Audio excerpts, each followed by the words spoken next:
20 yilga bo'lib berishga beraman. Akalar charchamayapsizlarmi? Hop, mashinani notariuslarni qilib oldik, hamma narsasini xudo xolasa o'zimiz nomimizga o'tkazib oldik.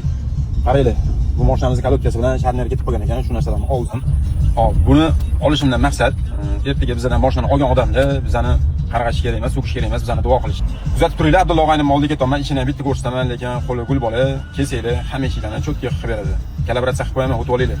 Og'ayningizda joyi qayerda deb ko'pchilik so'raydi. Mana hozir sizlarga bitta ko'rsataman. Kelesmi ustidan kelayotganda Chevrolet avtosalon chiqadi, o'ng qo'lingizda, o'sha yerda bo'ladi.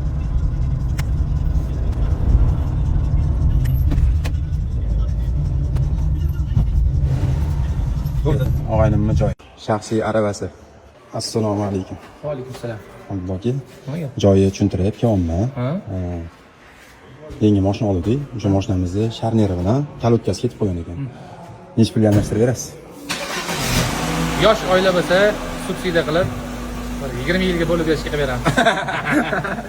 Kevorasizlar, xudo xolasa. Yaxshi kayfiyat ham shu yerda, chiroyli sifatli ish ham shu yerda. Kevorasizlar akalar.